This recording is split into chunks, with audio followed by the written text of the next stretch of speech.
Buckle up, sports fanatics. This is the Sports Chasers Podcast, your HQ for in-depth sports talk. Join host Kevin L. Warren and crew as they dissect the hottest stories, ignite debates, and bring you closer to the action. From locker room whispers to expert takes, we cover it all. It's game time, so strap in and grab a drink. The Sports Chasers Podcast starts right now. Hey, good evening, everybody. What's happening, everybody? It's another edition of the Sports Chasers Podcast coming to you live and direct. It's on a Monday evening, 7 o'clock out here in the East, October 13th, 2025, man. We're going to talk Monday Night Football Blitz. We're going to talk football tonight, as we usually do on Monday nights during the football season, man. A lot of stuff to get into when it comes to the world of football. A lot of people are changing gigs here in the college football land, and the NFL look like they started their thing today as well. But before we get into that, make sure you like, click, and subscribe to the channel. Make sure you hit all the bells for all the notifications. Get these wonderful notifications. And those that are listening to the sound of my voice, give me that 1, 2, 3, 4, 5-star review, 5-star review. Love us or hate us. Let us know how we're doing, as you so eloquently and so awesomely do every week as this beautiful content goes out. Thank you so much. We appreciate it. Let's meet the crew. DA, how are you this evening? What's going on today, sir? Everything is good, man. You know, Cats is losing jobs, some deservedly and some not. So it's, you know, it's good to be right sometimes. It's good to be right. We will talk about that here in a few minutes, though. The angry one's back with us. E, we miss you. How are you today, sir? What's going on? Monday Night Blitz, back at it. What's going on, gents? How y'all doing? Hey, man. Shout out to Georgia Tech. They are 6-0, looking like they're leading the ACC back to their glory. Florida State. We'll talk about it. Never mind. I ain't got much to say about that. He brought up a good point about Georgia Tech. But before you talk about Georgia Tech, check out what E got on this shirt. E, go ahead and just pop your collar there for a second. It's just a polo with the Sports Chasers brand on the left-hand side. You know what I'm saying? That's how we do around here. You know what I'm saying? Support the Chasers. Go to sportschasers.podcast.net. Get your gear so you can be cool just like us. Cool, he got the polo. I got the hat on with the alternate logo, man. It's getting cool in the Northeast, man. In the Mid-Atlantic states, man. Go cop the what I bought the other day, the sweatshirt. So the hoodie. So we'll see how it looks, man. But quality merchandise, quality stuff, man. We thank you. We appreciate that, man. With that said, let's go to what's crack-a-lacking in the world of college football. Well, the biggest news of the weekend, I'll just start this. And this is from CBS Sports, and this is from yesterday. Penn State, they fired James Franklin amid this 3-game slide that they had going on. Franklin was dismissed 6 games into his 12th season as head coach. The program endured a shocking 3-game losing streak in Big Ten play, including an upset loss at home to Northwestern. Bunch of nerds. Penn State entered the season with high expectations, ranked number 2 preseason. I'll get the DA started, but has created crater in conference action. Associate head coach Terry Smith will step in as interim for the rest of 2025. Athletic director Patrick Kraft praised Franklin's program building, his Big Ten title, bowl appearances, playoff berth, but cited the need for new leadership. Over his tenure, he was at 104-45, overall 64-36 in Big Ten play, which probably cost him. Franklin's contract calls for a payout of roughly $50 million, excluding retention bonuses, second largest buyout in college football history behind Jimbo Fisher. So they started 3-0. This is the timeline to collapse. Weak in non-conference opponents, lost to Oregon in double OT, to UCLA, then home loss to Northwestern, yada, yada, yada, yada, yada, yada, yada, yada, yada. And there's some more stuff that comes with this contract, but I'll let the DA lead off with this one. Go ahead, sir. James Franklin. He is I- really the. I don't have any beef with Mr. Franklin. I do not hate Mr. Franklin. Mr. Franklin was fired because of expectations. Drew Aller was supposed to be a Heisman Trophy front runner this year. Not. The team was, I don't know, what you say, second, third when the season started. Yep. Not. I think they should not do any of these rankings and whatnot until week now, whatever week now is. This is 7, right? Yeah. Week 7. I don't want to see anything till week 7. So why week 7? Why not like week? If y'all hear me, yeah, I can hear you. Why not? Why week 7? Why not week 4 or something like that? Yeah, week 7. Got you. He must not can't hear us. Go ahead, E. As he Yo, man, like the DA said, it's about expectations. You're at Penn State. You're not at the University of Pennsylvania. Yo, man, and people might look at these losses, right? You lost the double overtime to Oregon. All right. Yeah, I'm here. Yeah, I'm sorry. I can hear you now. Yeah, my I spazzed out. Sorry. What was you saying? No, I was saying you were saying week 7 they should do a poll. Nope. Yeah, it's perfect. It should be this week. Why? I was saying why not like week 3? Why not week 4? Because you gotta let teams play. We're not ranking teams based upon yesterday. The DA freeze up. I think he froze up. Go ahead, E. As he comes back, go ahead, finish your thought, and I'll jump. And I like I was saying, they lost, and I'm not looking down. I'm not asleep, ladies and gentlemen of the audience. I'm looking at my phone because I don't have, what I'm saying. Anyway, I just wanted to clear that up. You know what I'm saying? But back to what I was saying, these 3 losses, the double overtime was only by 6. Yes, it was a bad loss to UCLA, but it was at UCLA, and they lost by 5. And then they lost to Northwestern by 1 point. Again, this is about expectations. This is Penn State. They started, I believe they started the year off ranked number 2. Even though we all said why, but hey, it is what it is. Man, we don't ever want to see nobody get fired, but this is what college football is about, man. It's about your wins and losses, and if your losses are outweighing your wins, chances are you're going to be out of here. And the days of, he has a massive contract. Well, obviously Penn State didn't care. They said, get up out of here. So one thing to point out with Franklin, right? So he was there. He came not right after, because I forgot the other guy that coached before the whole Jerry Sandusky, Joe Paterno scandal, right? So, Franklin kind of brought, them out of that.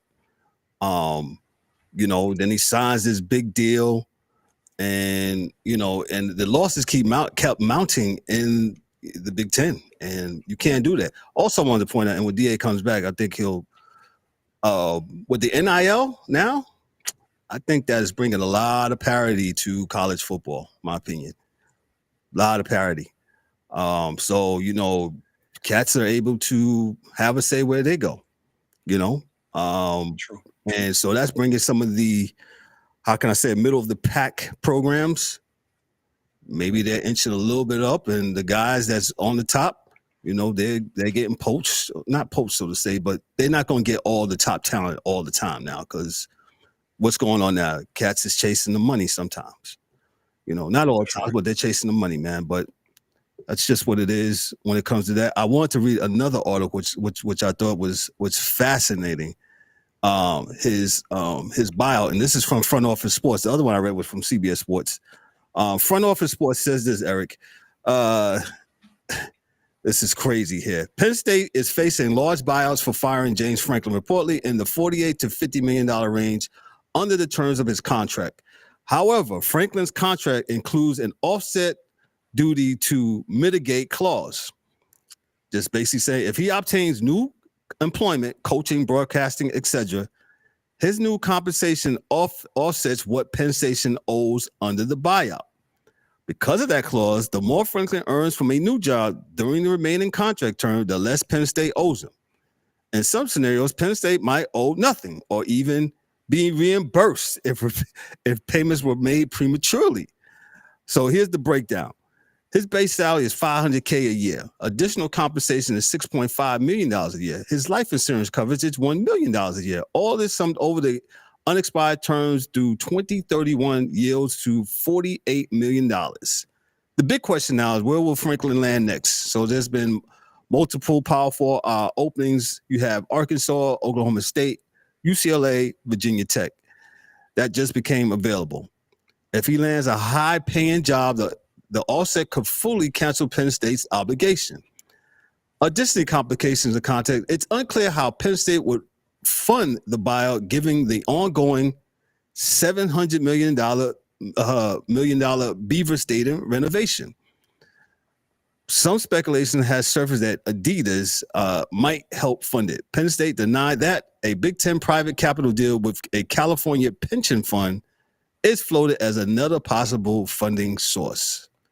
Penn State's athletic director, Pat Kraft, called this an athletic issue, distancing the academic institution from the responsibility. Go ahead, E. I hope he read that fine print before he signed off on that. That's all I'm gonna say. That at the end of the day, like what's up, Mike? Mike in the comments said, yeah, he'll get another job, he'll be fine. Yeah. Even if he goes to, let's say, Arkansas, right? Which I can see that happening.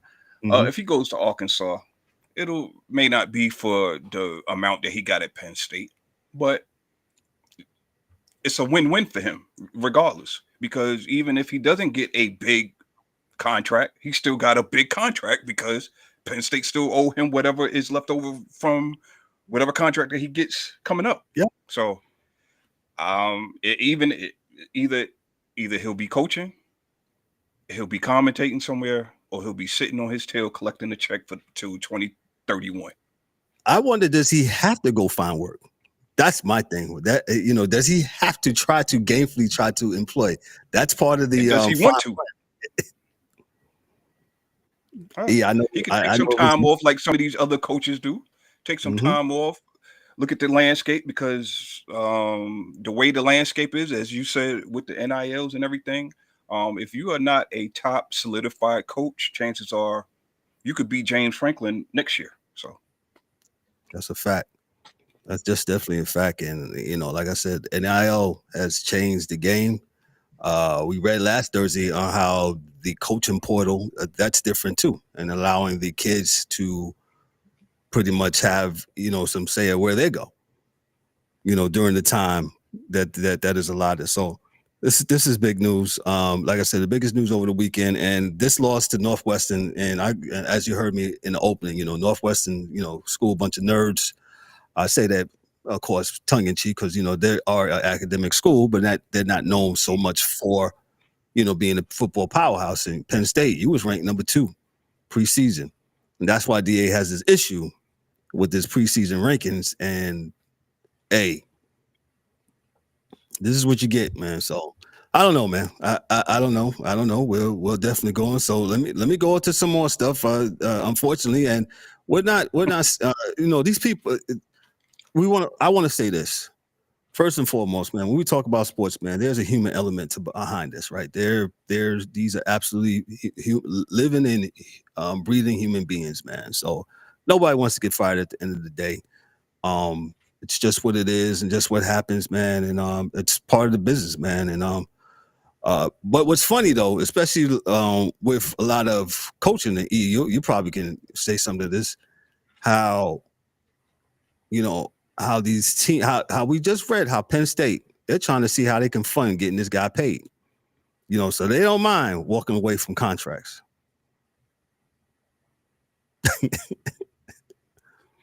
The NFL just fired Callahan from Tennessee.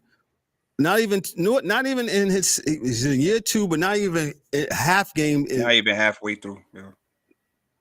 And I'll read that a little bit later. How he's on the hook.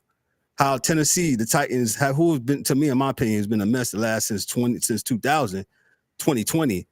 How he's on the hook. How Tennessee is on the hook for the rest of his compensation. So I don't know, man. We in the wrong business, bro. Yeah, we are. But what do we know? We ain't never played nothing, past college and all this other stuff, man. Yeah. Let me go to another article here. College Sports Wire, and they said this article tracks the 2025 college football coaching carousel, focuses on midseason fires and changes that programs scramble to rescue their season, and acts as a tracker. So here it says no coach is safe. There's short patience from leadership. There are ripple effects on rosters and recruiting. So we just had here, Penn State, they fired James Franklin. Arkansas let go Sam Pittman following a blowout loss to Notre Dame. Bobby Petrino tapped as interim. Oklahoma State, this past winter, they let go of Mike Gundy after 20 years. Tenure after a poor start and the interim coach. This is just a really, really hard time for college. And, the DA always asks, man, he always says, hey, man, programs, these programs, man, you got to give them some chance. Now, what's the name for Oklahoma State? He was there for a minute. Franklin was there for a minute. You know what I'm saying? And after a while, man, it's expectations, like DA said. And, from the fans, from the alumni, and, the backers, the boosters, the collectives, hey, man, they want to know what's going on. And if one person's not getting it done, man, they're going to go in another direction. And, pretty much they're guilty. Let me ask you this, E. Do you think that fans and all the rest of these people need to change their thinking of that because of NIL and because the gap has kind of come a little bit closer? I think so, but it won't happen. It'll happen as years go on. As we said, we was the defenders of the fans, but some of y'all can't be defended. Nope. You will still go out. You get this guy fired. You'll complain about this quarterback and this person, whatever. But at the end of the day, y'all still going to these games. So you gotta, like Kev said, man. And I was going to ask this question. Okay. Is it really beneficial if you are really into coaching, not just for the money, but is it really beneficial if you really into coaching to coach a Power 4 school? Because down in the quote unquote mid majors and stuff like that, the coastal Carolinas and Eastern ECUs of the world, yo, man, you don't have this type of expectations. So your rope should be a little bit longer. Right. But like you said, man, it's a microwave. It's a microwave era that we live in. Everybody wants results right now. If you're a big name or you're supposed to bring some credibility or whatever, they want it right now. So, yep. And as I'm watching on my screen, I know this is a football show. The Mariners are up 9-3 in the top of the 7th. Josh Naylor just went yard. And I love the Triton. That Mariner team different. Yeah, okay. That Mariner team is different. I love that Triton stick, the Triton home run. Oh yeah. Yeah, man. Oh man, that was pretty. That is a pretty left hand swing there. All right, let me get back to football here. Let me go to the games here. What was this here? I think this was the game of the day, and I think Indiana has arrived. And talk about another preseason thing. Oregon. Indiana's win over Oregon at Altezza was historic, first ever road win versus an AP top 5 in 46 tries. Wow. The victory pushed Indiana into the top 5 in the projected AP poll. I'll read that here in a second. Oregon falls out of the top 10 in the projection, illustrating how fragile one loss ranking can be. Texas, after beating Oklahoma, returns to the rankings. Excuse me. Texas, after beating Oklahoma, returns to the rankings, indicating the marquee wins, even in an ugly fashion, still carries weight. And hold on, let me go to that. Penn State. Yeah, it was just something different. Your thoughts on the Indiana and Oregon game? Man, I'm gonna just say this. We could say this about Indiana.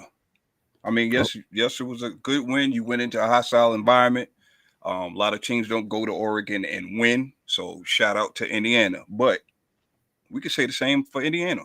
What was Indiana? What was it? 9th coming into this game, I believe. Yes. Okay, wasn't we talking about Indiana last year? Yeah, when they went, wasn't they in the same boat with Penn State? Oh, okay, all right. I'm looking at the who they beaten, right? Old Dominion, Kennesaw State, Indiana State. They did beat up on Illinois, who currently is 9th, I believe. If I'm on CBS Sports, by the way. They beat them up 63-10. Okay. You beat Iowa. And then you beat Oregon. So again, how are we such a dominant, prominent team in the top 10? And you basically only have you beat Oregon. But how did you get there? Because last time I checked, you lost last year. Yeah. Like it has to be a rhyme or reason. And anybody that's watching, anybody that's listening, go ahead. Hit us up in the comments, hit us up in the DMs or whatever. I like to pose a question for college football, right? There has to be some kind of mandate as to how when a team wins or loses, there has to be some kind of structure as to, okay, well, you lost to a team that has not won at all this year. You should drop so many slots. You won to somebody that was 3 or 4 slots under you. You should drop but so many slots. Like it has to be some kind of rhyme or reason, man. Some of these drops and some of these climbs that we're seeing in college is ridiculous, in my opinion. Yeah, Mike Bristol was saying, he said, quality wins and quality losses. Let me just read the AP top 25. So Ohio State, they won this weekend. They're number 1. Again, Miami's number 2. They had a bye. Indiana jumped from 7 to number 3. Texas A&M, they was 5 last week. Ole Miss is number 4. Alabama, big win this weekend over Mizzou. Texas Tech is 9. Oregon went from 3 to number 8. Georgia is 10. LSU with a win. They're 11. Tennessee is 12. Georgia Tech, he just yapped about Georgia Tech. They're 13. Oklahoma is 6. Excuse me. Notre Dame is I said Oklahoma. Oklahoma was 6 after that loss to Texas. They're 13. Notre Dame is 14. BYU is 15. Virginia is 16. Vanderbilt is 17. Mizzou is 18. Texas is 19. They come back into the top 25. South Florida, they're 20. Memphis is 21. Nebraska is 22. Cincinnati's 23. USC is 24. And Utah is 25. The last 4 teams I said were not ranked as of last year. Go ahead, E. This will change. Don't get too excited over these rankings right now. This will change over the next 2 to 3. I say over the next month because I even said we might next year, maybe we'll do it this year because what's this, week 6, 7 or whatever. We might create the Sports Chasers rankings, and stir the pot up a little bit, man. They got the coaches ranking, right? They got the AP ranking. What other ranking they got? The Duke Mayo ranking. I mean, I don't know. I mean, I'm sure they probably got the 4-letter network rankings and all this other stuff, man. So we might as well throw ours in the hat too. Why not? Yeah, the SC rating, the Sports Chasers ranking. Yeah, according to we might as well. We'll give it some standards and stuff like that, and we'll see how we can rock, man. Let me move on to the next. E, if you want to talk about Georgia Tech real quick, go ahead with their win last night. Let me go to their give me 1 second. I just had them. Yo, Georgia Tech quietly has had a very, very, very good year. And I say quietly because nobody but us is talking about them. Now, no disrespect to, those ACC channels and all you other guys out there in podcast land that are actually talking about it. I'm talking about the 4 and 3 letter networks. Okay. Shout out to the independent creators. Yes, sir. Yes. So, I mean, they beat Colorado. They got a win against Clemson. They beat Temple, Wake Forest, and Virginia Tech. They got Duke coming up, which is going to be a big, big, big game. Big test. Big test. Duke is no slouch on offense. So, and really, they do have Georgia at the end of the year, but up until then, after Duke, they really don't have any quality teams coming up that can boost them a little higher unless the guys in front of them lose. Mm-hmm. So, but it's refreshing, just like how you said, it's refreshing to see these new schools come up out of nowhere. And why nobody was talking about Georgia Tech, I'm sure the NILs and these transfer portals has had some play in that. And they're playing well, man. They're playing well. So I just wanted to point that out because nobody thought Georgia Tech was going to be this high this soon. Nah, definitely. We got the DA back. Is it the DA? Yeah, it's DA. He's back. DA's back. Hold on. Let me get the screen. DA, can you hear us? Yeah. Y'all hear me? Yeah, I can hear you, bro. Yes, sir. All right, cool. Yeah, we were just going over. E had a little rant about the AP 25. Let me since you're back. I know it's still wrong. Yeah. Well, let me. I know. Since I know this is your baby when it comes to today. So Ohio State is 1. Miami's 2.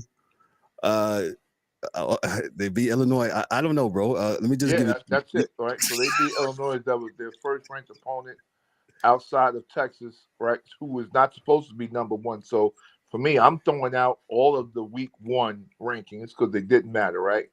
Texas that lost that game is not the same Texas as it is today. Mm-hmm. It is today. So I think, everybody would I think reasonably agree with that.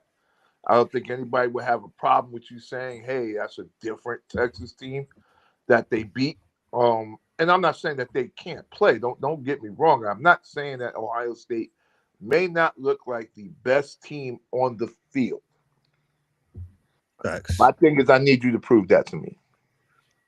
That's all, by playing more than just Texas and Illinois. And, Illinois is a good team, but evidently they weren't close to them. And maybe that's why, like them and Miami, I guess I can leave there. And Indiana's 3. Texas is wild, dog. Like that's wild. Right? So let's stop right there. About it. That's what Eric said just a few minutes ago. Go ahead, DA. We're gonna get into the same stuff we did last year. My thing is, they are better than they were last year. Like, don't get me wrong. And they might be everything that everybody says that they are. And I hope that they are because I like rooting for the little guy. But there are 2 things going on here, and I would challenge anybody to say I'm wrong, that there's not a Midwest bias going on. And I can get you because there were a lot of years and there was a Southeastern Conference bias. And maybe this is how we get back at those times. But you can't tell me that you playing 1 ranked team makes you 3. And just for shits and giggles, right? Alabama played 3 ranked teams in a row and beat all 3. Georgia, Vanderbilt, and who they play last week? Missouri. Missouri, they just beat Mizzou. Yeah, and they only moved up 2 spots from 8 to 6. Come on, so stop playing. They beat 3 ranked opponents. No one else beat 3 ranked opponents in the Big Ten. So no one should be ranked higher. Now, I'm not mad at that. I'm just saying, guys, we just need to give me some clarity. What are we doing this on? Based upon what you've done on the field, RPI, teams you played, 1 losses, average,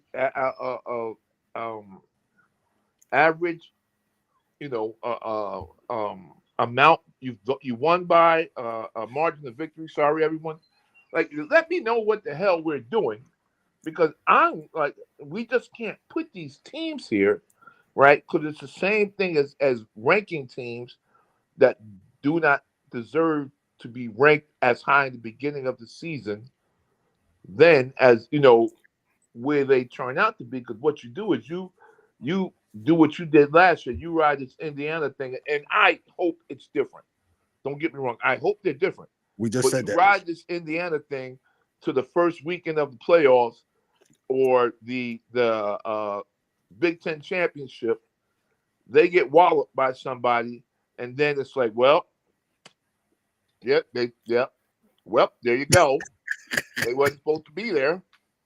But that whole time, right, you're crapping on another team that maybe was supposed to be top 5. That's all. And I'm not, listen, man, you can name, and the SEC has a cheat code because they're going to have more quality teams than everybody else. They're going to have more ranked teams. I think now they got Texas A&M, Alabama, Georgia, Missouri, Ole Miss, Tennessee, Ole Miss, LSU. Yeah. So within the just through your regular in-conference schedule, you're going to play 4 or 5 ranked teams. And other people are like, well, that's not the fault of the other. Yes, it is. Yes, it is. Be better. Be better. We're just not going to rank you because you said you're good. We need to rank you based on you beating somebody that's good. And please. So the team. Go ahead, E. I'm sorry. No, I'm gonna just throw this in there because they always holler this, right? Miss me with strength of schedule. Please miss me because Oregon wouldn't be up there, Indiana wouldn't be up there. Please miss me with strength of schedule. Stop. Because something has to go along with strength of schedule. The whole conference has no strength of schedule. So what? I don't do that. Let's not do that because you don't. The whole conference does not have any strength of schedule, right? So what? All you can do is as a conference, get better. And until that happens, what am I supposed to do? How So I'm just asking somebody, and yes, in a one-off game, and this can happen, right? Indiana can beat Alabama. Yes, it can happen. Doesn't mean they're a better team. It means they won that game. This is why those rankings mean so much, right? You got to have something that they're pulling together to say, this is why I believe this team is here. This is why I believe this time. Oh, the eye test. Man, fuck you and your eye test, man. All right? Come on, man. That's why I said we need to, at least at some point in time, go back to the computers at a point. We didn't need to go away totally from the computers. And I understand everybody, D. I got you. It's fine. But we should be able to have something in between, right? Right. We should have landed somewhere in the middle. That would have probably made more sense, right? Don't you guys think we should have, somewhere in the middle? Yeah. Go ahead. E made a good point about Georgia Tech. Go ahead, E, and how they're 6-0. Yeah, I was saying, Georgia Tech is 6-0. They're quietly having a very, very good season because they're beating teams in front of them, but nobody was expecting them to beat these teams. But at the same time, they're not going to jump ahead because A, they play in the ACC, and B, like you said, the ACC doesn't have quality teams like that anymore with the Clemsons and the Florida States falling down to, I guess, below earth. So, I mean, like I was telling Kev, they got Duke coming up Saturday. After Duke, they don't have any quality wins if they do win up until Georgia, which is the last week. Ain't no telling what Georgia's going to look like, what their ranking is going to be. So how is a Georgia Tech team who if they beat Georgia, let's just say, hypothetically speaking, if they are undefeated at the end of the season, what is going to be the argument? One can say, well, they were undefeated and they beat everybody in front of them. But people will say strength of schedule and all this other stuff. My thing is, I get the strength of schedule. I do. However, when a team does not have expectations like a Georgia Tech, something should be said about that. What say you, sir? Oh, I agree. There's a way to do that, though, man. Like I said, it doesn't have to be, this way or nothing. Because the reality is, there is only one conference that's like the SEC, and that's the SEC, right? There are no other conferences where you're going to, within your regular conference schedule, have an opportunity to play 5 other ranked teams, right? And that's to say, we're ranking teams because what we see them do on the field, right? So I don't think anyone will say, and you may have some homers that'll say these things, but that well, Alabama's not that good, Tennessee's not that good, Ole Miss is not that good, Georgia's not that good, Oklahoma's not that good, and now Texas played well, they beat them, or they're not that good, or LSU's not that good. I don't think you're going to hear that from anyone, right? So, yes, that has to be attributed to and credit given to the SEC for making themselves into a juggernaut when other conferences were sitting on their hands and not saying adding teams, because they did all this without. You could take Texas and Oklahoma the heck on out of this if you'd like, right? And they still have 6 teams in the top 15 or 20. Well, let me just interject. Oklahoma was 6 last week, and they got bumped down to 13. Texas wasn't ranked last week. Yeah. And so Texas is probably, 22, 23 now? Texas is not 19, sir. Okay. But, which is still maybe high, right? I think, I would say that. But you know what? You had a 2-loss Notre Dame team playing around in the teens for the last 2 to 3 weeks with 2 losses, and no one else in the whole thing had 2 losses. This is why I say, guys, we need computers, right? Because there's too much variety, man. It's too up and down. Notre Dame is 14 this week. Oh, good God. And hold on. I'm glad you said that. Hold on. Because I just pulled it up on my phone. This is the problem I had. I said this last year. I said it the year before. I'm going to say it again this year. Who the fuck did they beat? Who did they beat? Nobody. If you beat USC, whoop-de-doo. You lost to Miami and you lost to Texas A&M. So how are you that high? How? Because they got bread. They got bags falling out their uniform. And they got people in television, right, that run these stations that went to Notre Dame. So they're going to make sure that they are always represented somehow, some way. That's just what that is. But it's not fair. And this is why I keep saying to folks, if you want this to be fair, and I know you don't like it, and I'm an IT guy, and I've turned into a nerd from Harlem, right? Yo, real talk. The computers need to play a part in this stuff, man, for real. I know it doesn't have to be the only word, but golly, gee, because we got to take some of the other words out. You know what I'm saying? Because they don't belong there. They don't. And they got smashed. So let me right? Notre Dame beat them. Texas A&M beat them up. Schools beat them up, man. And you want the selective ACC schedule that you want to play? Will you never play Clemson? Oh, excuse me. I'm sorry. I read something wrong. My apologies. I got to correct myself because that's what we do here. They did not play USC. USC, they got coming up. They're ranked 20th. They just beat up on NC State. So again, who did you beat? Nobody. Exactly. And like you said, DA, these rankings matter. If you do, if you say, "Oh, you guys are just making a big deal in the middle of the season," no, it matters. It mattered last year. Y'all remember? Yeah. Because beating a Clemson team last year and the years prior meant something because they were ranked. They were a powerhouse. This year, not so much. So, like Kev said, they do matter. Say again, DA? I don't think if they play Dabble this year, they beat them. So, just a what we call not ego. Yeah, that's an ego thing, man. Like Clemson's not fitting to lose to Notre Dame, who they've not lost to in eons.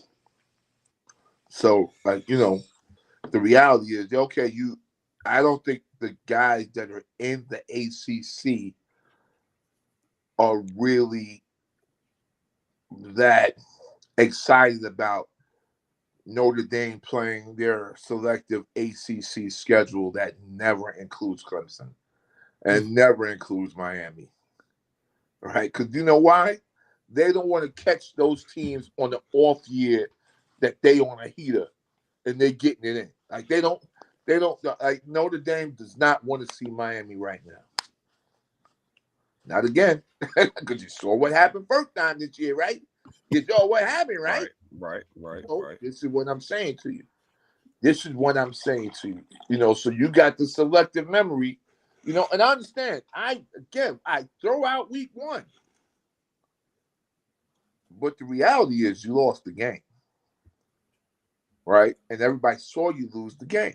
And I can say the same thing and we talk every weekend. Y'all laugh at me. I put it in the text that Alabama's ranking, I bet you by the end of the year, is going to depend solely on where Florida State ends up at the end of the year. Because if Florida State is off the rocker at the bottom, then that losing to that team for Alabama is going to hurt them a lot. Well, they're 3-3, and I was going to talk about that real quick. How they lost to Pitt, so who knows? It might even matter. And Pitt's a good team. Pitt's ranked now. Yeah. Pitt's ranked now, so that helps Alabama. Right? But this is like when last year I was arguing with Ryan. My dudes love you, Ryan. But when I was arguing about how Miami might not make it, and he was dude, I know what I'm talking about. All right.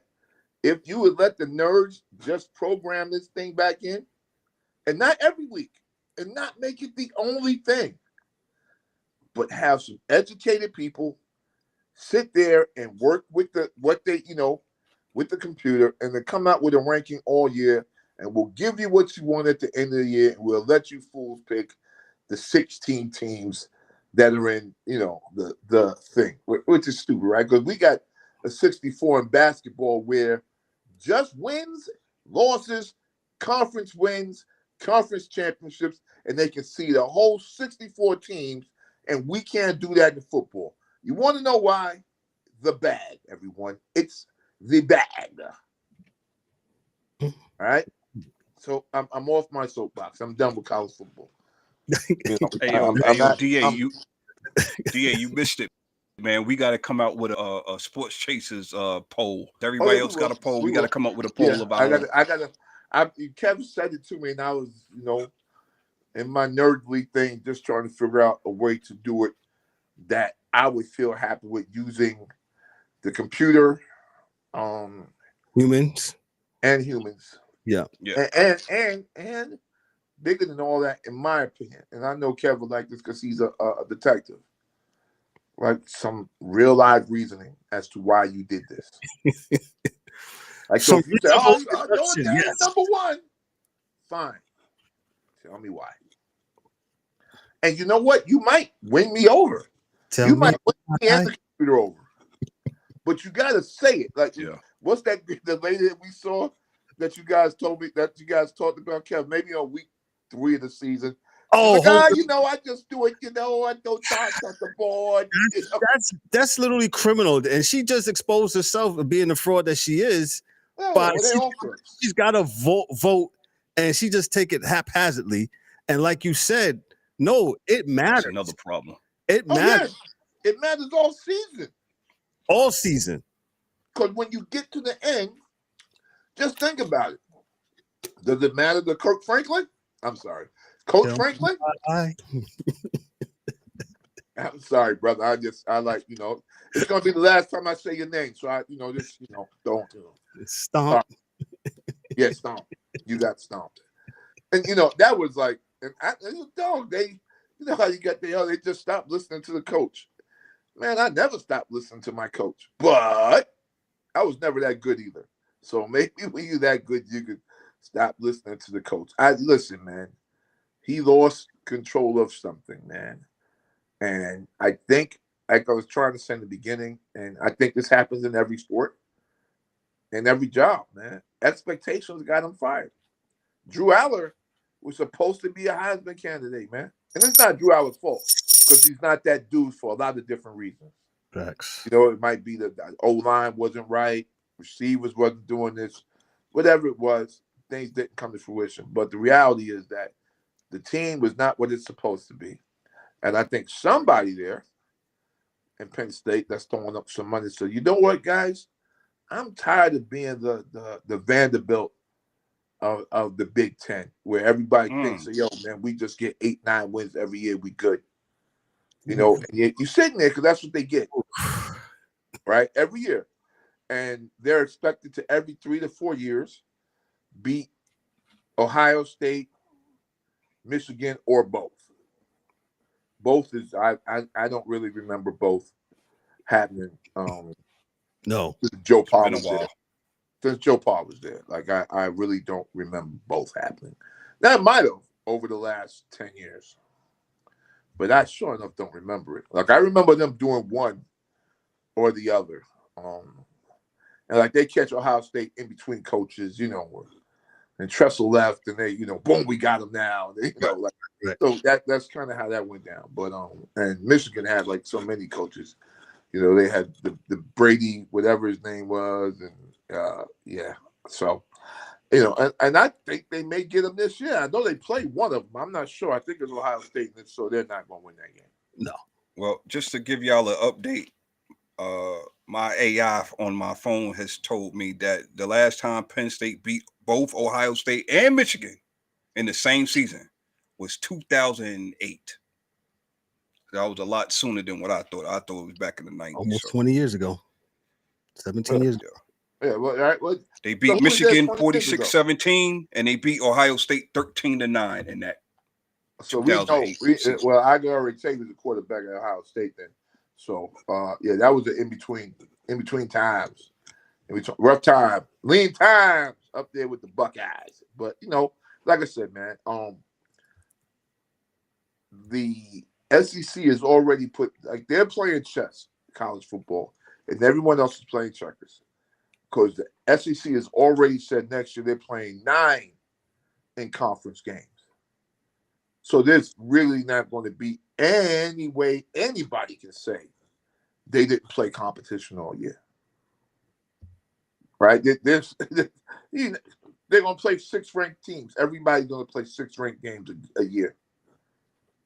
So they're going to make those fools at the end of the season kind of rationalize why they didn't put 6 teams in the playoff, but 7 teams in the playoff. And that's all they're trying to do is get the most teams in, right? Because the most teams in mean the most chances to win. Right? Because you don't have like that juggernaut team like we used to watch back in the days.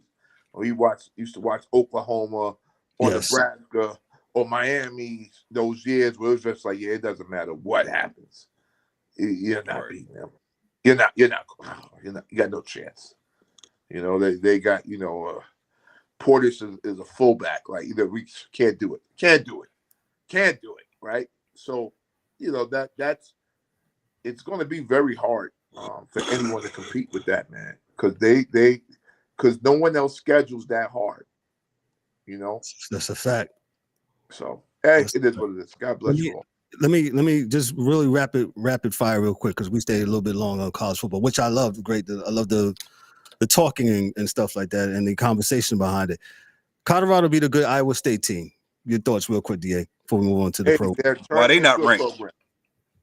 They're not ranked this year. Iowa State's not ranked this year, but they are a good team. Yeah. And they are a program. And you know my program versus team thing. So Deion is building a program. It's taking some time. I think he's still got 2 to 3 years before they're doing it. Oh, yeah, no, they were ranked. Iowa State was ranked. Yeah, Iowa State was their first ranked. Yeah, that's what I'm saying. Why Colorado ain't ranked? I think this is their first top 25 ranked team since he's been there that they beat. So it's Deion's doing this thing, and I still don't think he has the players he would like to have.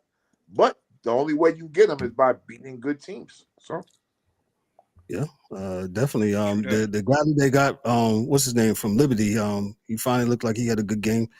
yeah, He threw for 2 touchdowns, 255 yards. No, they just played good. Like I said, Iowa State was a good team. They faced who they faced in the beginning of the year, which was they played over in Ireland. They beat Kansas State earlier, week 1. State, yes. So, like you said, they're a program, man. They're trying to turn things around, and which will lead me into the pros. Hey, man, fans stands for what? Fanatic. And sometimes fans are not patient. And sometimes ownership is not patient. That's all I gotta say, man. It's football, it takes time. And DA, I'll let him tell his program and his definition of a program. And go ahead, sir, before we move on to the program is good all the time. Coaches get fired, they have down years and they're still good. That's what the program is. It's the attitude, feeling in the hallways, standard that has to be kept regardless the culture. of who's there. It's the culture that's there and that has been there and will be there. That is a program. A team can be good. And I always say I have this every 4-year thing. If you can get seniors there on the squad, you're going to be good. TCU the year they got there. And I'm not saying they're not a program because the Horned Frogs have been good, moderately good last 15, 20 years. But they are still just becoming a program. Now, they made their spike and got to the championship game, but you see what happened to them, and then they haven't been back. That's what shows you that you're not a program or you're a team, because now they're not anywhere near, from a talent perspective or a team perspective, as good as they were when they got to the championship. So nothing against them, but it just is what it is. So, Definitely. It's just the culture. So yeah, Deion's got some. I mean, God bless. He says health stays where it needs to stay, and he wants to continue coaching and doing this. Then I think he'll be fine. Or if not, he'll leave it in good hands. I would hope. Yeah, I definitely agree, man. Let's move on to the pros. Good college banter here, college football, and in the same vein as the pros, the Tennessee Titans. They starting off too. The first firing of the NFL season. Titans fire Brian Callahan, first NFL head coach dismissed of the 2025 season. Callahan has been fired by the Tennessee Titans after a 1-5 start to the 2025 season, making him the first NFL head coach dismissed in 2025. Over his tenure in Tennessee, Callahan posted a record of 4-19. Decision follows a 20-10 loss to the Raiders on Sunday. Mike McCoy, he's the senior offensive assistant, is named the interim head coach. Chad Brinker, Titans president of football operations, issued a message of gratitude and noted insufficient growth under Callahan. The move underscores organizational volatility under Callahan. The Titans offense ranked near the bottom in yards and points. Callahan had relinquished play-by-play calling midseason, turning over responsibility to quarterbacks coach Bob Hardby. The firing continues a pattern of roadblocks for the number 1 overall pick, Cam Ward, and several other number 1 quarterbacks had been fired. Yeah, it's just let me tap into my inner DA, because I believe this. The Titans got this brand new stadium that's getting ready to be built, right? Yeah, go ahead, Cam.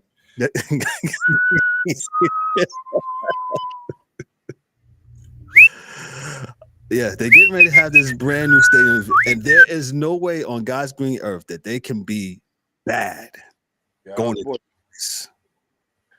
So that was a business decision.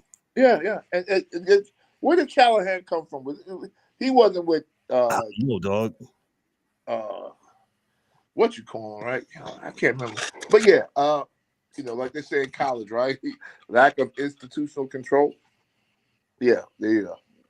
And they wasn't going to let that go into their new building. right? They got to get that right before that happens. And This is Bill Callahan's son. ooh, yeah, damn. Well, hey, he got shot though. So my question to my dear host and moderator and my colleague DA is, so you got this new stadium. Yeah. Okay. You got to put fans in, you got to put butts in stands, as DA always says, right? Yeah, So who is going to be the chosen one to bring this team where it needs to be? Because I don't see nobody short of Jesus that's going to bring this team where it needs to be. When is the stadium supposed to be built? I think not next year. 2029? Yeah. So let me just look it up. Go ahead, DA. I guess we got to figure like who does good this year, right? Like what team comes out of nowhere and they're good, right? Because it's a copycat league. Yep. And there's not a whole lot of thinking done. Like, oh yeah, we'll just throw the money at Todd Bowles. You know, they're good, right? Right. The Bucs are good. We throw the money at Todd Bowles until you don't want Todd Bowles no more, right? Or the Super Bowl winners, whoever that is, their assistant coaches. We'll get one of them. He's the new guy. He's the new guy. He's the guy. You know, they're not going to put too much thought into it because they already told you it's money is the goal, right? And making sure that the team look good and it's a financial thing going on. So yeah, it's not even a big, for sure. It's not even a big thing. It's not even a big thing, man. So Really, the new Nissan Stadium opens up next year, 2027. Oh, it's next year. 2026. Oh, yeah. Boy, what was Super Bowl this year? Their offense coordinator. That'll give them that, you know, that buffer, you know, of what they always do.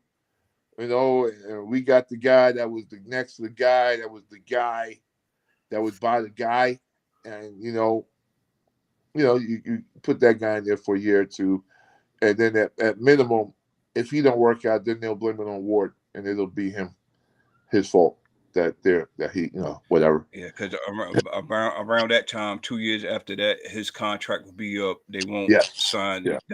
They won't agree to that option.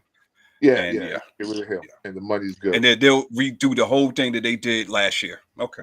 Yes, right. We're getting good at this, fellas. I just want the world to know, whether y'all know or not, we're getting good at these financials. We're going to buy a team with our own money 2 years from now. So just so you know, now that we understand how this works, because it's what we've seen it. We've seen these idiots do this enough times to know that this is probably what they're going to do. Right. And so I need our people, those that are listening or maybe tapping in for the first time, I need y'all to think on a micro level, man, that, hey, sometimes it's not just about wins and losses. It's about the business of stuff. And when they fired him today, and when I saw what happened last year with what was their quarterback last year, and how this the number one guy, it's not working. Will Levis. Will Levis. And how Will Levis was just throwing the ball and closing his eyes and that wasn't working. And this year you got the number one guy, and y'all look a little lost out here. I was like, and this place is open up in 2 more years. They said, oh no, we can't have this. No. And he used to live in the 6-1. Is that 6-1? And Ryan can attest to this too. They are very, very passionate about them Titans down there in the 615. 615. Very, very passionate. Yeah. It's not just college. It's not just college football town down there. They love them Titans. They can be good. So they can be good. They was good when Tannehill and Derrick Henry was there. They never could. They had AJ and they had a good offensive line, good defenders. Hey, it's about drafting and putting yourself in a place to get the players that you can draft or pull together to win. But I don't ever say I feel bad for the guys that get fired.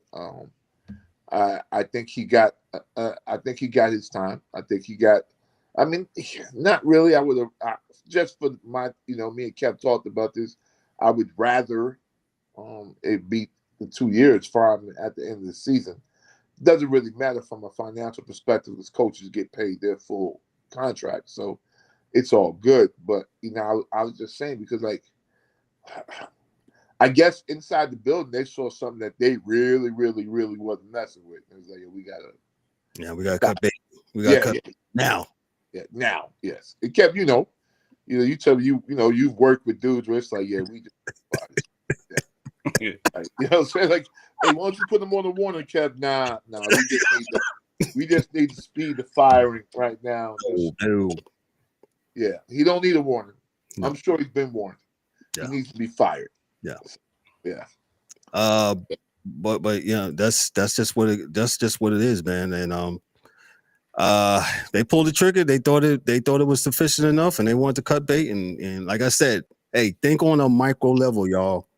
Think about the business side of things when it comes to sports, because it matters. It definitely matters. It matters. Yeah, they're going to have to figure it out though, because that, like, if you're going to go to Darryl Warren thing, they got to put that tank, the T on their back, and not be the Titans and be the Tankers. Get them another couple pieces, and start trading dudes. The Tankers. Don't play forward so he doesn't get hurt. These things have to be done. So you can have something for next year. Speaking of which, and I'm going off my script a little bit, the Cincinnati Bengals, man. Speaking of tanking, and what's his name? He just got hurt. Who, Browning? Yeah, the dude who had the contract issues. He got hurt yesterday. Oh, the wide receiver. No, not the wide receiver. The defensive end. Hendrickson. He got hurt yesterday. And he's old anyway, so So instead of them trading Hendrickson, right? They should have, because Flacco is. I don't think Joe Burrow is going to come swoop in and say today in January. No. He said he got hurt on the humble, like, oh boy, I don't even know if it was that bad. He's like, I'm not going back though. You gonna come back in the game, Joe? Oh hell no! You must be crazy. I ain't going back into nowhere. We sitting here on the side of the bench. Matter of fact, take me back in the locker room. I want to go in the blue tent. Take me back. So, They carry me in the blue tent. Carry me out the blue tent. I'm not doing this. I'm not doing this, man. Yeah. And, like I said, your boy Canty, New York Giants fan, I give him props, man. Shout out to Canty. Only dude on TV I heard said, "Yo, dude got to take some of the heat, man, for this, because the bread. When you take the bread and there's no more bread left for your team, I am not, cannot, will not throw it out there to you like, oh man, he's so innocent. You gotta, it's Joe Burrow. Stop. The man orchestrated one of the major heists that we've seen in the NFL history. Not only did he get paid, two of his receivers got paid. Yeah. And your tackle your defensive lineman. Yeah. He gets hurt. He gets paid, but now he's hurt.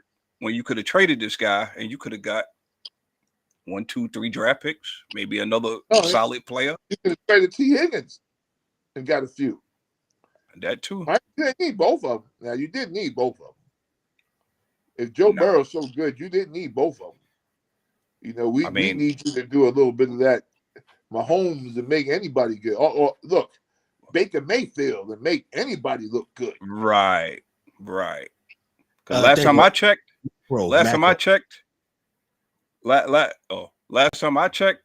he had both of those guys last year. What did they do last year? Right. They got paid last year. That's it. They didn't win. So, but Joe Burrow is so great. So great. Let me move right along as we get out of here. Just a quick mention of the Thursday night game. The Giants they beat down the Eagles 34-17. I wish D-Dub was here. he wanted to talk some more about tush push, but we'll wait till he comes back as he is traveling. And Tush push had nothing to do with it, man. Y'all outplayed them. Period. I mean, I was happy to see it. The kid used his legs. The Giants coaching staff actually coached. They outplayed them, seemed to have more energy. oh yeah, I mean, and I don't like to say energy in that way because that means that one team isn't trying, and that's not what I mean by that. I mean, so there was just a little bit more pop in what they were doing. That's all. I don't think that there was a issue like dudes wasn't trying to go hard. correct. Because anybody that played bitty league, high school ball, your coach is always going to tell you the same thing. The other team practiced all week too. So with that being said, yeah, listen, I'm not saying Philly overlooked the Giants because they shouldn't have. It's an in division game. Nothing is guaranteed, and y'all took the L. Period. I don't think the tush push had, because y'all didn't stop the tush push. That had nothing to do with it, But what y'all did do was on 3rd and 5, ran for touchdowns with the quarterback. And whoever y'all had spying on him, the first touchdown, he shook that cat dead out his boot. Yeah, that was a awesome. Euro step and stuck him right in the ground. I was like, okay, Jackson. You got a brother's name, Jackson. I wish he slide though, because he's not sliding.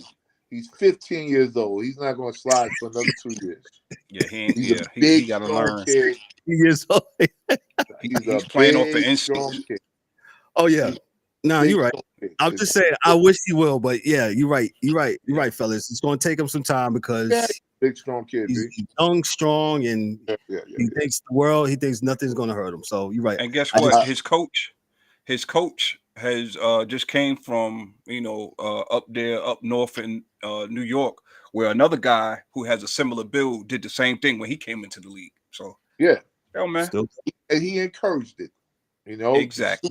Over dudes, and he's just lucky that Josh was a hard dude from Wyoming and he could take it. But I tell you what's going to happen. I'm going to give you this, Kev, and if we can get it to you, I'm calling Shanahan from the Niners.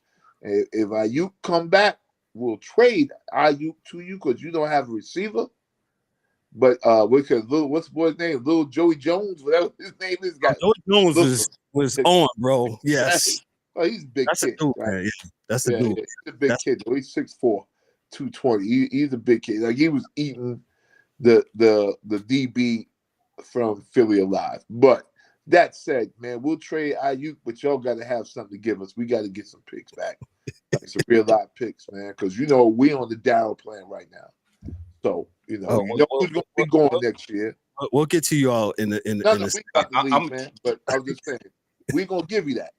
We just need something back, and end of the year gonna be some changes at the QB. QB1, QB2 gonna change.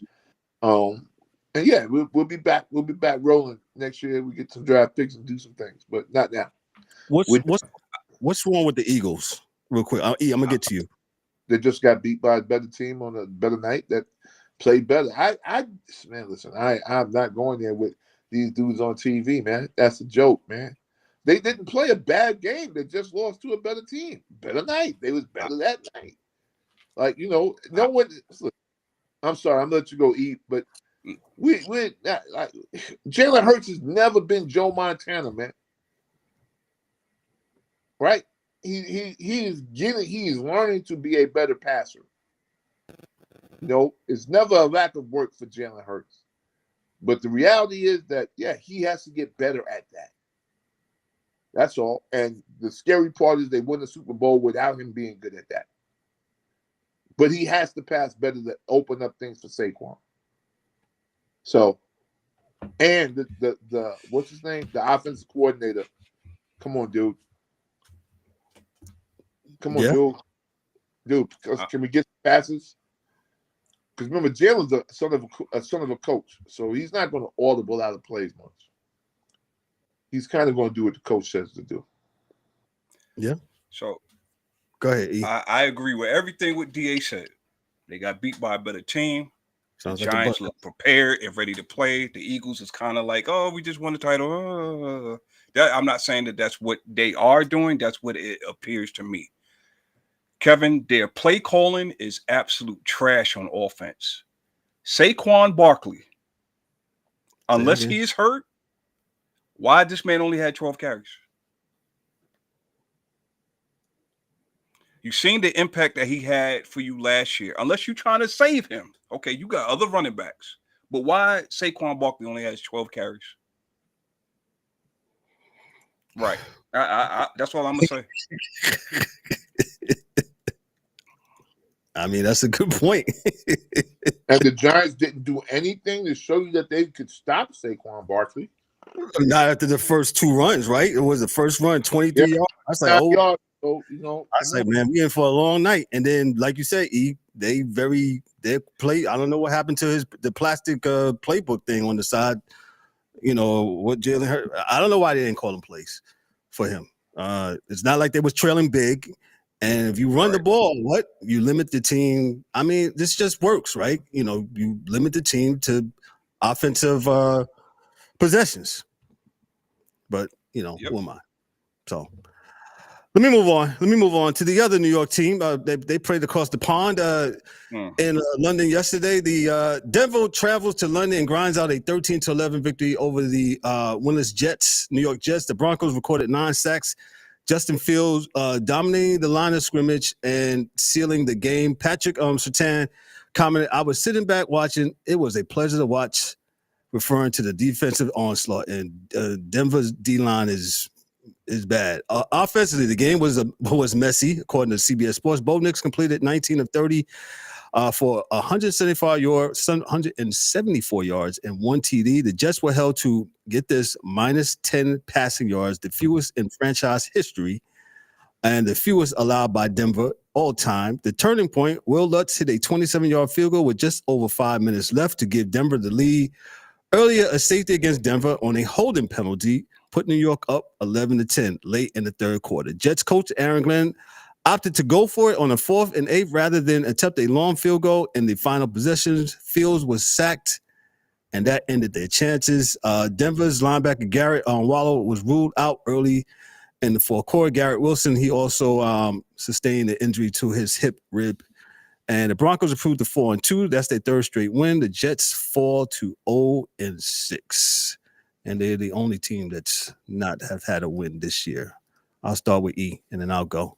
You can go ahead, because there's nothing to talk about with this game, man. Denver. I mean, Denver's offense. People could say, "Oh, well, it was an ugly offensive performance on both sides."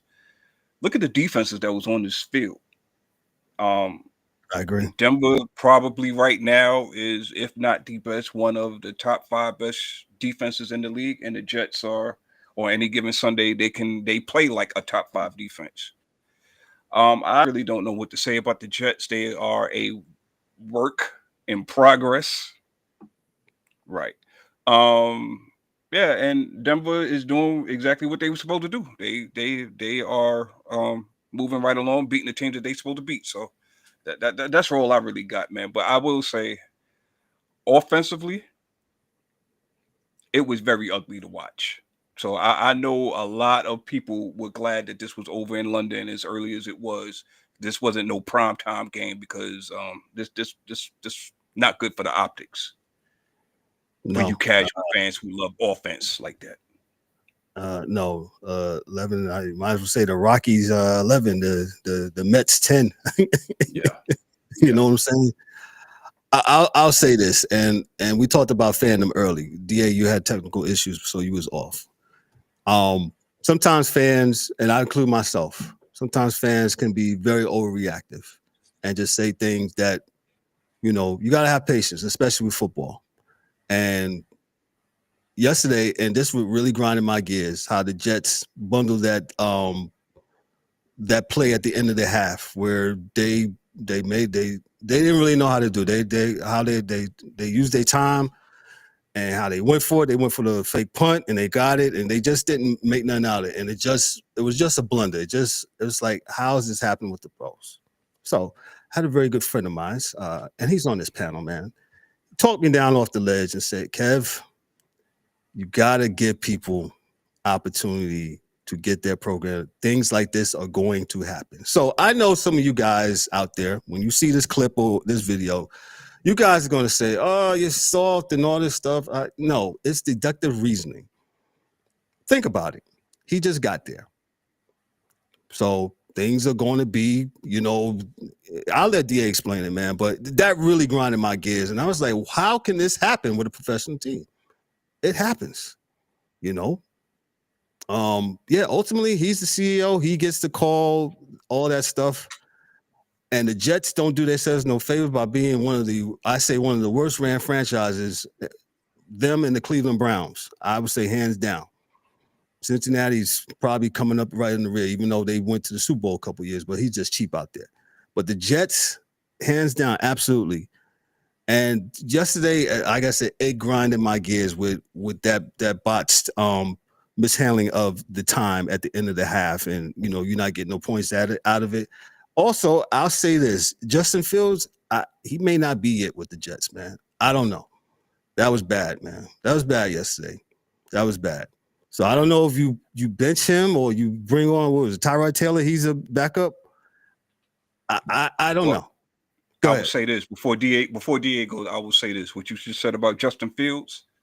What do I always say on this panel every freaking show? How many coordinators had this man had? How many head coaches had he had? This is week 6 against a top 5 Denver Bronco defense. Let me ask you, Kevin, how many quarterbacks has torched the Broncos this year? I'll wait. I'm trying to think. No. Mm-mm. So, go ahead, DA. I just wanted to throw that out there. Go ahead, DA. This is real simple, real quick, man. And I know that Aaron Glenn can get the blame. And he should, because he's going to own some, whether it was his decision or not to sit on their hands at the end of the half, as opposed to, at least trying to get in position to kick a field goal. But, if he's being, I guess, a new head coach, just say it that way, right? He may be a little bit less adverse to take a risk.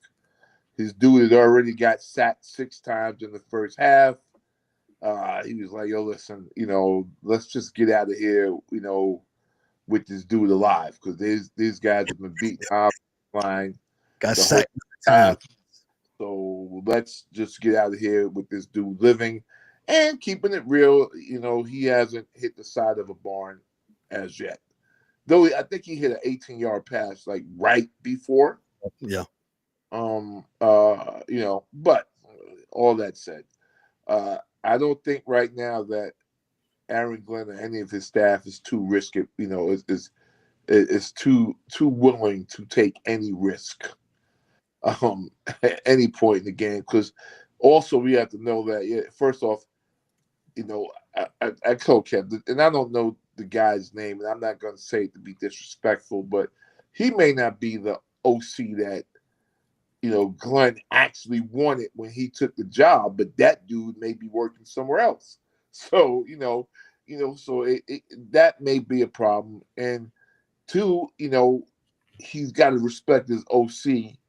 It's not the Super Bowl. They're not winning anything big. And I know everyone's going to get on me, but it's just there's a chain of command, and sometimes when you have a chain of command, you can't overrule everyone like that, because then it takes away the respect that folks have for him, right? So, the OC said, we're just going to pack it in. And Aaron Glenn said, yeah, all right, come on, let's go. Right? And I'm not saying that's what happened. That could have happened. Right. I do believe that whoever that guy is, they got to keep him there, has to work with Justin over the summer, because the boy has talent, right? Like he had a very he has a very high ceiling, It's not like he can't throw the ball. He can throw the ball. You know, he was actually going to be the starter in Georgia and in I think Georgia, then Clemson, and then he started in Ohio State. So, like, you know, he came out of, you know, high school very highly touted. But, again, that doesn't always, you know, translate to the NFL. But I don't think that the kid can't play at all. But we'll see. And yet, I understand that, you know, the Wilson, you know, he cracked on the coaching staff. But, yeah, that's supposed to happen. Why not? Football is it's an emotional game. Tanner is his name, the offensive OC for the Jets. Yeah, you don't want to play and do this, and you don't want to be out there to lose. That's not what you're trying to do. The reality is, hey, you know, the Jets, like Kev said, are a bad organization, and I think Aaron Glenn is not just fighting the other team. He's also fighting, you know, the institutional instability of that team. What would you say to a Jet fan right now? Chill. Wait a minute. You know, chill and wait a minute, man. Because, you know, this is kind of like we talked about with college football, man. You know, they'll be a good team before they're a great program. Because there's no culture. And that's what everybody that comes into the Jets facility says they want to do, but for some reason it never works, which means it's bigger than something. You know? Because everybody I've seen that comes in there, the first thing they say, you're going to change the culture of the team. We're going to do this and do that. You know, 3 years later, they're fired. Dan Campbell in 2021 was 3-13-1 with the Lions. I guess the people that own the team let him do what he do. And in New York, you just never seem to get that.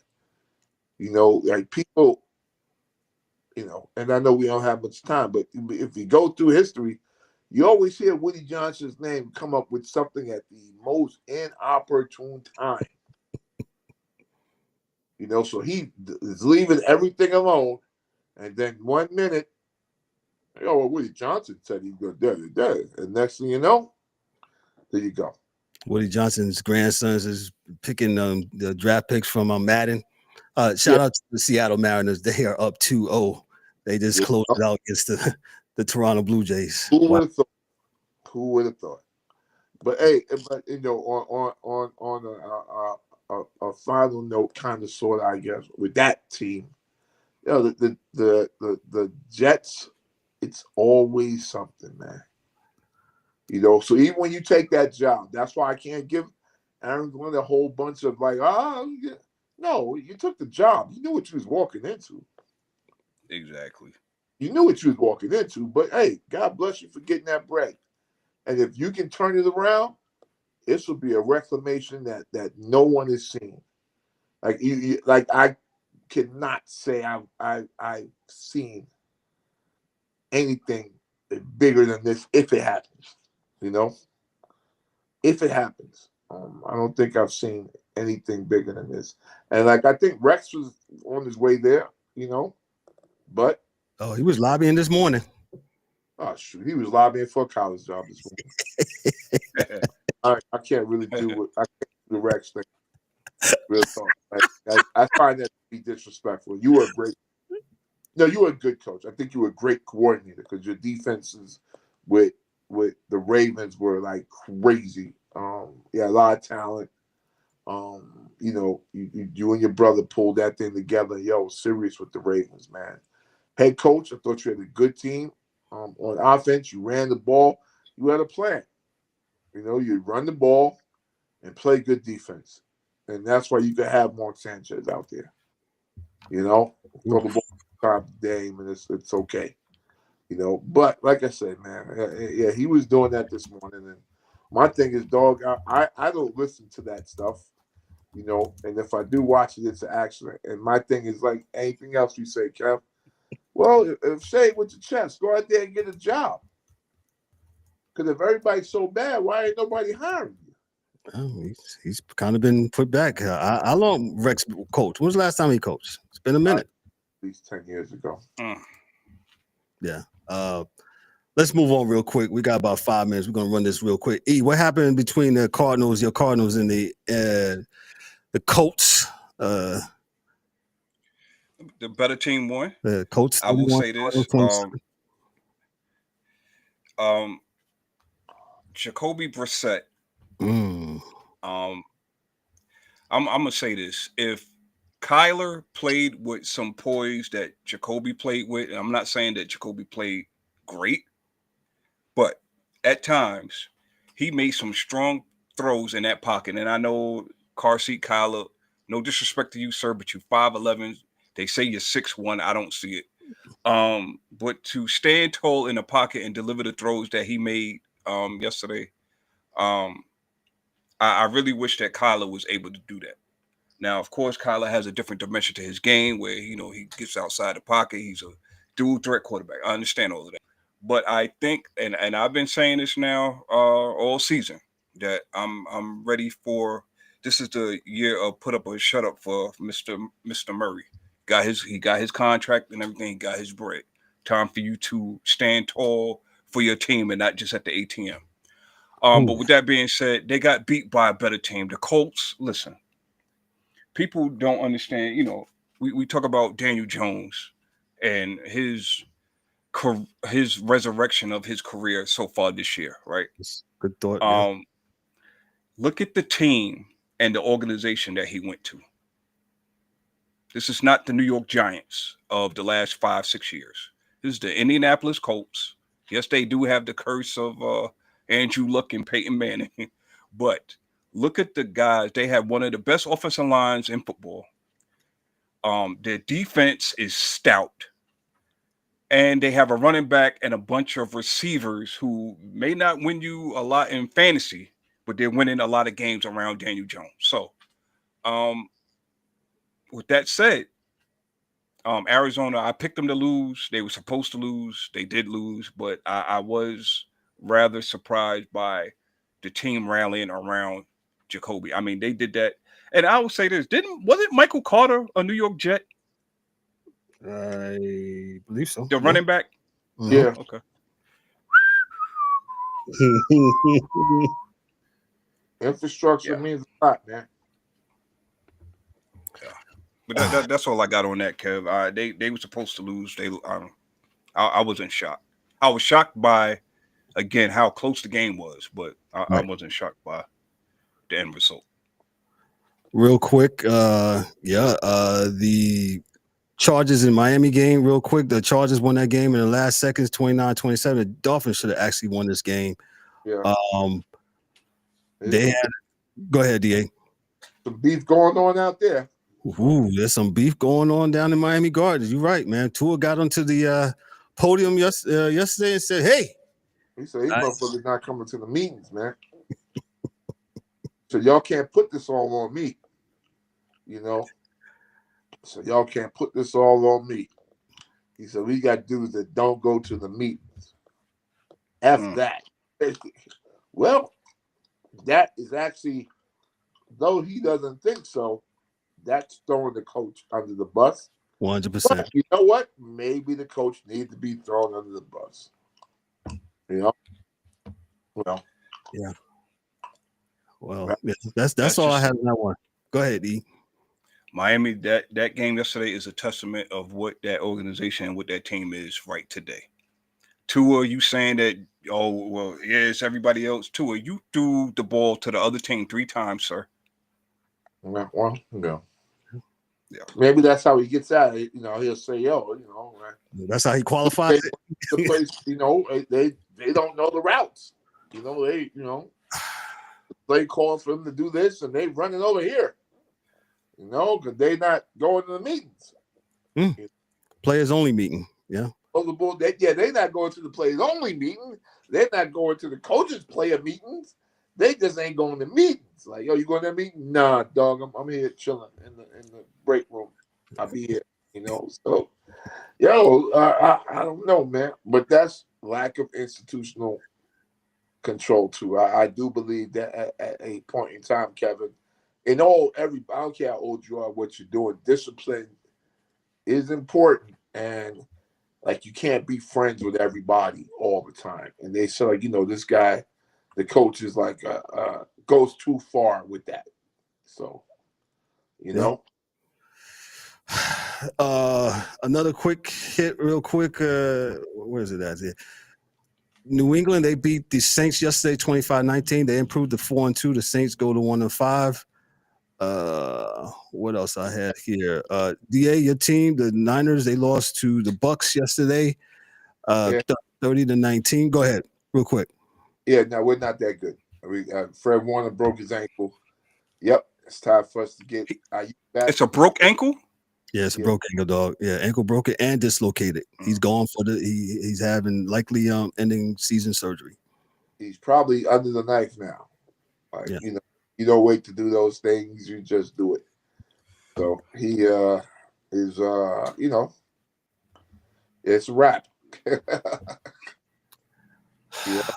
The next game, real quick, the last game I had here on the docket here, the Kansas City Chiefs, they defeated the Detroit Lions 30-17. And here's my thing, and I hate to say DA's right sometimes, man. Kansas City got flagged, didn't get not one penalty last night, if I'm reading this correctly. I heard this morning, I was like, ain't no way. Hey, what's that? Ain't no way, man. Oh, so nobody held the whole night?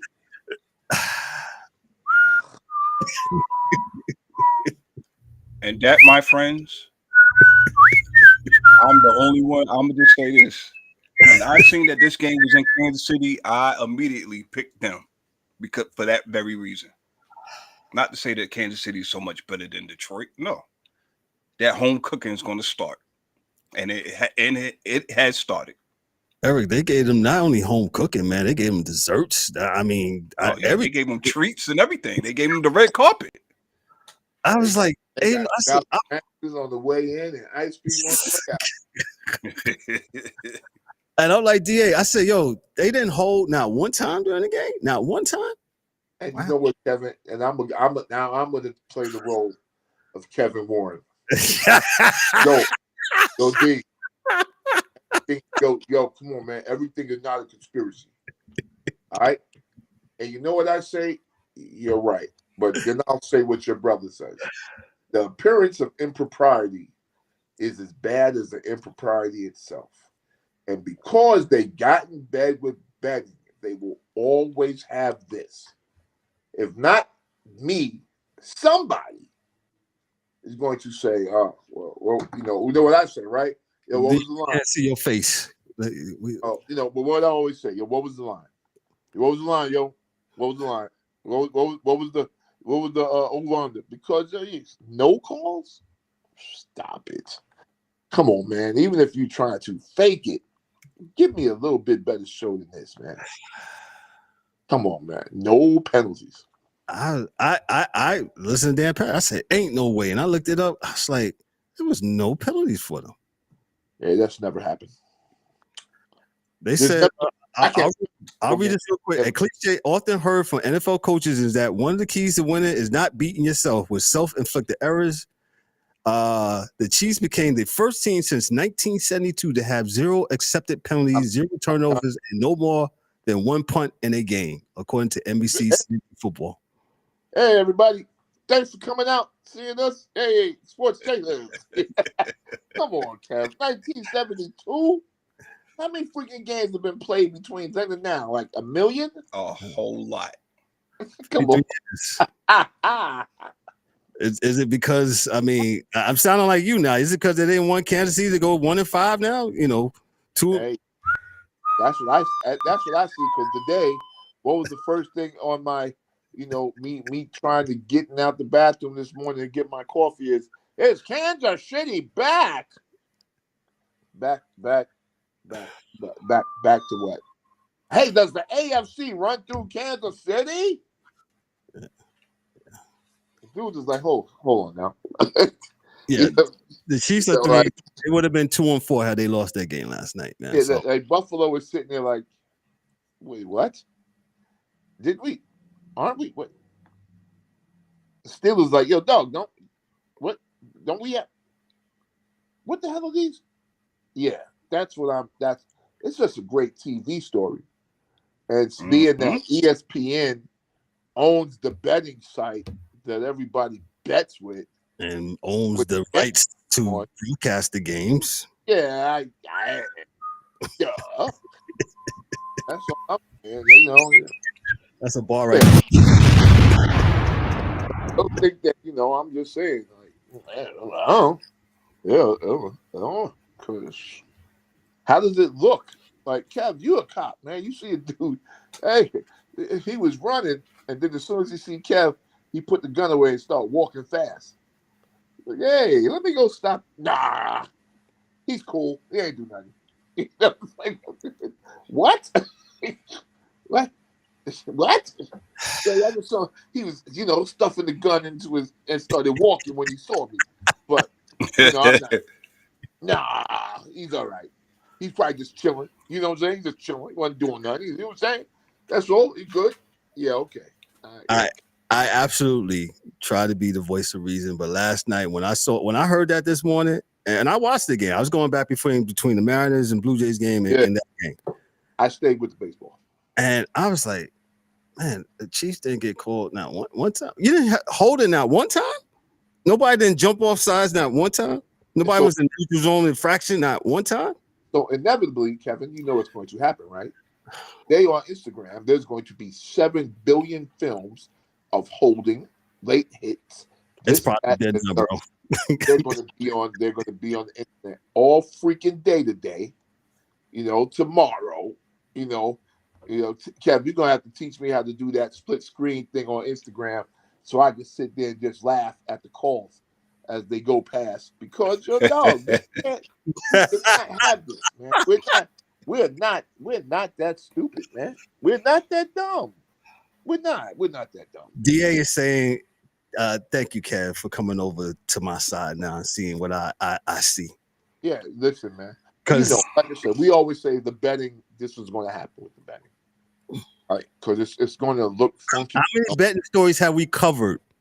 Yeah. Kev, you called it the first one of the year. That's not even a season that we're in. Kev, you talked about college basketball sometime in early September. It is a case where kids are getting thrown out of school and for point shaving from last season in NCAA basketball. And now we have an NFL game with no penalties on one team. Okay, Dan Campbell is a saint and a Buddhist to get up there and not curse out everybody in that play. Yeah, I mean, period. Because he's going to look at that film. He's going to look at that all 22, and he's going to throw a lot of things at a lot of projection screens. So just don't be in the room. Don't be in the room. We actually talked about that episode back on the point September 11th, episode 20. I just pulled it up on Twin Box. Shout out to Twin Box. Shout out to my man Twin Box. All you had to I just put in point shaving, and they brought up the articles about that. Yeah, I can't even remember my kid's name, and I can remember that. See? There you go. Shout out to Dorian Jr. Hey, it's what you call it. You. Yo, that's how you do when we call a parent. Hey, you, especially when you got multiple. Hey, you over there. Right. Yeah, that's what it still does. You, Daryl. And I'm glad that we're not talking about this, man. But hey, Bryce lives to fight another day. That's all I got to say. Yeah. Because that there, Kev, that's the worst of us. That's ooh, that's funky TV there, boy. That's funky TV. Yeah. Funky. Yep. Funky. Yep. Listen, we're gonna get out of here, man. Great show with college football. Hey, remember Thursday night, man? We'll have Alvin back on as he dissects the ALCS and the NLCS, man. Hey, basement's on top. Hey, like I just mentioned, hey, the Mariners then grabbed 2 in Toronto. What the hell that is? Like I'm. Oof. Yeah. I'll even explain that. So, not even a little bit. I have no explanation for that at all. So. Yeah. Gotcha. All right, so listen, make sure you tune in at 7 o'clock. 7 o'clock. Hey, we're 7 o'clock both days, Monday and Thursday. Like I said, we'll have baseball on tap. And of course, what's in the news. And Ryan will be back on, preferably talk about the WNBA, the Aces. They won the championship again, 3 out of the last 4. But now you got the labor strife that's coming up. So he'll talk about that. We'll address that. Talk about hockey. And we got some other things, man. Listen, this is the Sports Chasers podcast. Y'all be good, be great. Hey, shout out to Dan. Shout out to Dan in his absence, D-Dubs in his absence, Ryan in his absence, Mike Mills in his absence, man. Yo, y'all be good, be great. Yo, this is the Sports Chasers podcast. Be good. Hey, we'll catch you on Thursday. Peace. That's a wrap for today's episode of the Sports Chasers podcast. Don't forget to subscribe on YouTube and your favorite podcast platforms and connect with us on all social media channels for exclusive content and updates. We'd also love for you to join the conversation, share your thoughts, and become part of the Sports Chasers community. And remember to tune in next time for some more real sports talk. Until then, stay frosty. It's funny, yeah, I don't know. I don't know why it's discussed.